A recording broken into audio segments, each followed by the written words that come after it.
Yo, Code Blue here. Let's start off where we ended. So we ended with ints and we ended with doubles. The whole number and the fraction. Now this isn't actually a fraction. You can't express things as 1 over 3 because that would be 0.3 repeating, and we don't have infinite space to hold that. But it allows you to hold things that are not completely to the point, like 4.32 whatever. Anyway, however, if you were trying to save space, and this should not be used in accuracy environments, you would use float, and float is used in for everything in graphics programming, but doubles are used in precision programming. So let's name this one ZZZ. And a float is less precise than a double, meaning you can store less decimals. And if you're doing simple things like 2 decimals, you would use a float. But if you're doing banking and if you're doing corporate finance, do not use floats under any circumstances because you may lose a ton of your profits or losses. I don't know. So that's a float, and we've created 3 variables here. When adding variables, the result will always be the most precise one. But if it's shoved into a less precise variable, then that information is lost, and I explained that in last video. Now, after floats, we would have we could have something called an unsigned int, or an unsigned anything for that matter, unsigned double, and that simply means that you cannot set it to a negative number. If you try to set it to a negative number, it will give you an error. So you cannot, unsigned int a. If you try to send that to a negative number, that a will turn back into 1. Unsigned ints are typically used when referencing information that can only be positive, and it's just simply a good idea to have more to tell the future programmer that you should not make this negative, or you cannot make this negative. So the next type of variable that we will be using is called a char, and a char can be a number,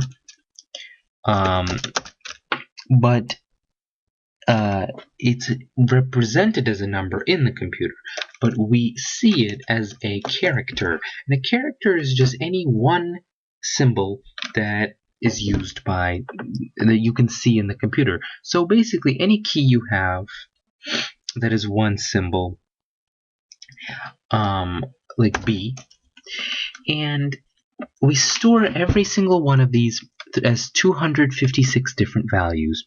B would be stored as a number, and if you printed out just the char with our cout B end L, which means end line. You don't have to write end L if you don't want to. You will build it. You will see that it prints out B.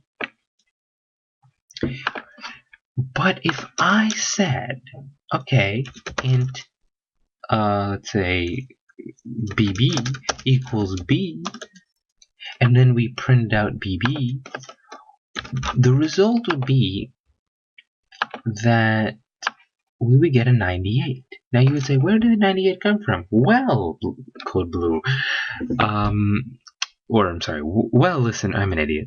Well, listener, B is stored in the computer as 98, but you see it as B.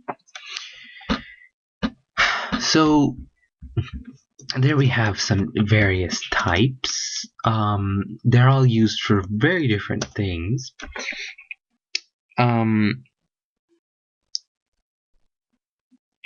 Next we have something called the Boolean, and we call it the bool. And the bool is something that can either be true or false. and the computer sees it as 1 or 0. So if it is given a number that is less than 0, then it assumes that it's false. If it has something that's greater than 0, it assumes that it's true. If it's 0, then it's false. So Bool is hungry equals -1. Now this could also equal 0. It could also equal -100. It does not matter. It will still mean the same thing. A Boolean is either true or false. So we're going to say 0, and let's say Bool is awake.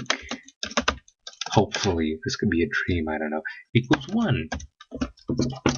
Now in other languages there are default options of where you can actually write true, and in some versions of C++ you cannot, and in C, some versions of C you cannot. So it's best to use 0 and 1.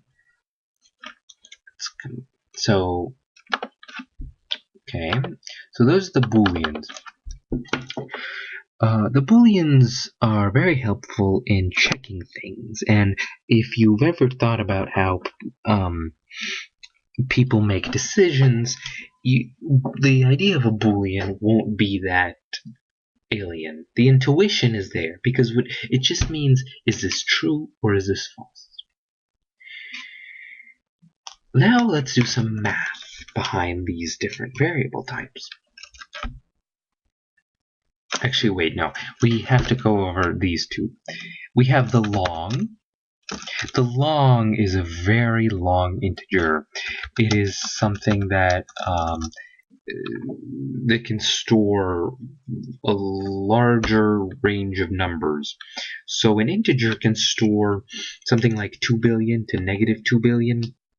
And when you say something like negative the limit of the integer +1, it will become the biggest one.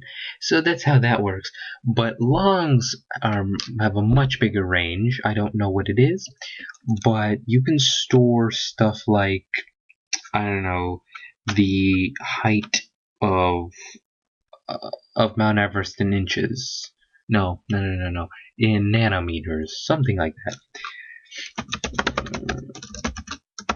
Your mama. Height of your mama equals 1. See? It works. Now, there's also something called the long. The long is very, very large. I have never used it before, but it's large. There's the short, which is less accurate than the int, and it serves a purpose. It's like the float. It's to keep less information. You don't need to. If you don't need to have the amount of information you have, you just have a short.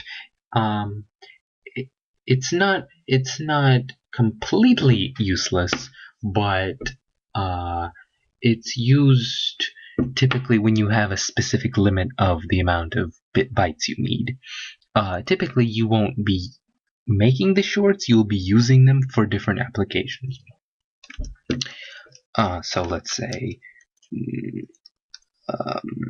calories. Hopefully that's a short, right? Calories equals 100, 1000. Okay, and then there's something called the byte. And the byte, which can be stored as a char. And a byte is between -127 to -128 to 127. And it is in total 256. It can store 256 different values. So we can use the char as a character, or we can use it as a byte. So 1 byte of information. Yep. Those are the